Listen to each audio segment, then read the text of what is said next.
சாதி ஒழிப்பு ஈவே ராமசாமி. நல்ல குணங்கள் என்பது பரம்பரையாய் சில சாதியினரிடத்தில் மட்டுமே சாத்தியம் என நம்பினார் என்பது எவ்வளவு பெரிய வெட்கக்கேடு. அது பற்றி இந்த காணொளியில் பார்ப்போம். இது தகுதி திறமை என்கிற தலைப்பில் ஈவே ராமசாமி கூறியது. பதவிக்குத் தகுதி திறமை என்பது பொது ஒழுக்கம். பொது அறிவு பரம்பரை நல்ல குணங்கள். மக்களைச் சமமாக கருதும் பொது நேர்மை. வஞ்சகம் பொய் களவு சூது கொலை என்ற பஞ்சமா பாதகம் என்னும் படியான குணங்களை வெறுக்கக்கூடிய தன்மை. நாணயம் முதலியவை இருக்க வேண்டும்.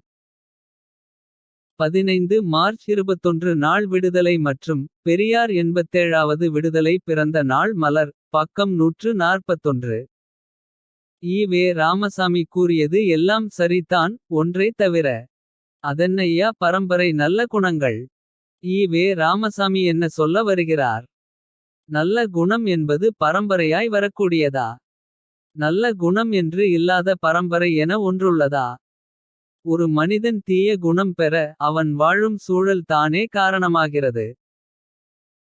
அதை விடுத்து பரம்பரையாய் வரும் நல்ல குணங்கள் என கூறுவது. நல்ல குணங்கள் என்பது பரம்பரையாய் வருவது என பார்ப்பனியத் தன்மை போலே அவரும் நம்பியது. அவர் பகுத்தறிவில் ஏற்பட்ட பழுதை தானே காட்டுகிறது. பரம்பரை நல்ல குணங்களை ஈவே ராமசாமி ஒருவனிடம் எப்படி கண்டடைவார். ஒவ்வொருவரின் அப்பா தாத்தாக்களின் நன்னடத்தை சான்றிதழை கூறுவாரா. மறைமுகமாக சாதியத்தை தெரிந்து கொள்ள கூறுவதே பரம்பரை நல்ல குணங்கள் என்பது.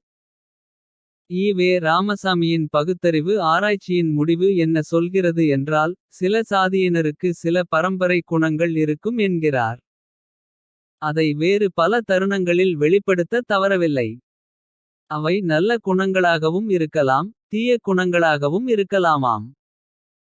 இதையே தான் பழ கருப்பையாவும் ஆட்சி வந்தாச்சு என்கிற அவர் சமூக செட்டியார் இதழில் மார்ச் 20 2011 கூறினார். நகரத்தாருக்குரிய அடையாளங்கள் எனச் சிலவற்றை ஆய்வாளர்கள் சுட்டுகின்றனர். அவை நேர்மை ஆழமான பக்தி சிக்கனம் அறக்கொடை திட்டமிடுதல் ஆகும். இந்த அடையாளங்கள் இன்றளவும் தொடர்கின்றன. இவை என்றும் தொடர வேண்டுமென்றால் நாம் கலப்பு திருமணத்தை முற்றிலுமாக எதிர்க்க வேண்டும். இன்றைக்கு திராவிட இயக்கங்கள் சுப வீரபாண்டியன் உட்பட பல நகரத்தாரை இழுத்து போட்டு கொண்டதற்கு காரணம். ஈவே ராமசாமி பாணியிலேயே குறிப்பிடுவதாக இருந்தால். பழ கருப்பையா கூறுவது போல் இத்தகைய பரம்பரை நல்ல குணங்களாலா. ஈவே ராமசாமி ஒரு முறை கூறியதாவது. இன்று எனக்குள்ள குறையெல்லாம் தமிழர் சமுதாயத்தில் விபீஷண பரம்பரை வளர்ந்து வருவது தான். இது தமிழரில் சில சாதிக்கு வகுப்புக்கு இயற்கை என்றாலும் இது வருந்தத்தக்கதேயாகும். செப்டம்பர் 17 1969. இங்கும் வந்துவிட்டது ஈவே ராமசாமி குறிப்பிடும் பரம்பரை குணம். பரம்பரை குணத்தை ஈவே ராமசாமி விட மாட்டார் போலும். உண்மையை சொல்ல வேண்டும் என்றால். தான் சொன்னதை ஏற்க மறுப்பவனை ஈவே ராமசாமி என்ன சொல்கிறார் என்றால். சில சாதிக்கு இது இயற்கை என. சொந்த அறிவை மூட்டை கட்டி வைத்துவிட்டு. இயக்கத்தில் சேர்ந்தவன் ஈவே ராமசாமி கூறியதை கண்ணை மூடி கொண்டு பின்பற்றுவான்.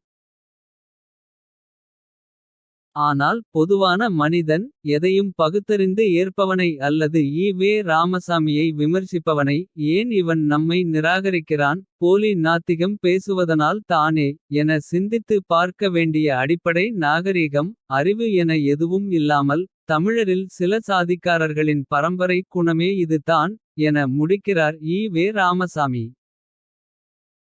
சாதிய மறுப்பாளர் எதிர்ப்பாளர் என ஈவே ராமசாமி கூறிக்கொண்டாலும். பரம்பரை நல்ல குணங்கள் என்பதனை சாதியத்தின் அடிப்படையிலேயே அளவிடுகிறார். பரம்பரை குணம் என்பது என்ன. சொகுசு வாழ்க்கை வாழ்ந்த பல உயர்ஜாதியினரின் குணத்திற்கும். கரடு முரடான வாழ்க்கை வாழ்ந்த பிற்படுத்தப்பட்ட சாதியினரின் குணத்திற்கும் வேறுபாடுகள் இருக்கும் தான். தேடாமலே எல்லாவற்றையும் கிடைக்கப்பெற்ற ஒருவனுக்கும். தேடி தேடியும் கிடைக்காமல் களைத்து போய் பிறகு கிடைத்ததைக் கொண்டு வாழும் சமூகத்திற்கும் நிறைய வித்தியாசம் இருக்கும் தான். இவனுக்கு கொஞ்சம் வீம்பும் இருக்கும் தான். தேடியே எல்லாவற்றையும் பெற்றவனுக்குள் கேள்விகள் இயல்பாகவே அதிகமிருக்கும். கேள்வி கேட்பவனை தான் ராமசாமிக்கு அறவே பிடிக்காதே. அதனால் அத்தகைய சாதியினரை சூத்திரனாக இருந்தாலும் ராமசாமி மதிப்பதில்லை என அவரது வாழ்வில் நடந்த இன்னொரு நிகழ்வு படம் போட்டு காட்டுகிறது. பத்திரிகையாளர் கண்ணன் என்பவர் எழுதியது. அண்ணாதுரையின் ஆலோசனையின் சிபாரிசின் பேரில் விடுதலை அலுவலகத்தில் 1947 இல் ராவை சந்தித்தேன். முதல் கேள்வியே நீ என்ன ஜாதி என்று தான் கேட்டார். எனக்கு பெரும் அதிர்ச்சி. முதலியார் என்றேன். உடனே அவர் கரி திங்கர முதலியாரா திங்காத முதலியாரா என்று கேட்டார். பக்கத்திலிருந்த மணியம்மையிடம் உங்க ஆளுங்க என்பது மாதிரி கண்ணசைத்து காட்டினார். பின் ஜாதி பற்றி கேட்டதற்கு அவரே விளக்கமளிக்கும் விதமாக ஏன் கேட்டேன் தெரியுமா. மற்றவர்களுக்கு விடுதலை என்பது சாதாரண பத்திரிகையாக தெரியலாம். ஆனால் இது என்னுடைய எண்ணத்தின் வாகனம். உணர்ச்சிபூர்வமான ஈடுபாடு இருந்தால் தான் வேலை செய்ய முடியும். எல்லா ஜாதிக்காரர்களுக்கும் அந்த உணர்வு வராது. பார்ப்பனரல்லாதவர்களில் கூட தங்களை உயர்வாகவும் மேல் ஜாதிக்காரர்களாகவும் நினைத்து கொள்கிறவர்கள் இருக்கின்றனர். ஆகவே விடுதலை பத்திரிகையில் பணியாற்றுவதற்கு ஜாதி பின்னணியும் பார்ப்பதுண்டு என்றார். தம் பத்திரிகையில் வேலைக்கு சேர்க்க ஒரு அடிமையை ராமசாமி தேடி உள்ளார். சுயமரியாதை இல்லாமல் சோற்றுக்கு அல்லாடுபவன் தான் தன் முட்டாள்தனங்களை சகித்து பணி செய்வான் என ராமசாமி நினைத்திருக்கிறார்.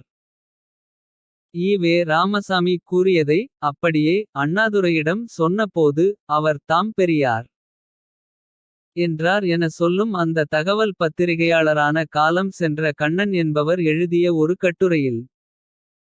ஜூன் 30 2014 தினமலர் வாரமலர் இணைய இதழில் வந்தது. ஆக ராமசாமி தன் பத்திரிகையில் பணிபுரிய கல்வி தகுதியை தாண்டி பரம்பரையாய் நல்ல குணங்கள் கொண்ட சமூகத்திலிருந்து ஆள் பிடித்திருக்கிறார். ஒடுக்கப்பட்ட சமூகத்தினர் கட்டிய பாலம் உடைந்துவிட்டதா. தாழ்த்தப்பட்ட சமூகத்தை சேர்ந்த மருத்துவர் ஊசி போட்டதால் நோயாளி இறந்துவிட்டானா என்றெல்லாம் பேசி தன்னை சாதி எதிர்ப்பாளனாய் காட்டிக்கொண்டு. தன் பத்திரிகை என வரும்போது குறிப்பிட்ட சாதி பரம்பரையாய் வரும் நல்ல குணம் என அவர் ஒரு அளவுகோல் வைத்து ஆட்களை தேர்வு செய்திருக்கிறார். பழ கருப்பையா பேசிய பேச்சிற்கு எந்த எதிர்ப்பும் தெரிவிக்காமல் கி. வீரமணி பரம்பரையாய் வரும் நல்ல குணங்களை பார்த்து அவரை பெரியார் திடலில் மேடையேற்றிய போதே இன்னும் அவர்கள் திருந்தவில்லை என புரிந்து கொள்ள முடிந்தது.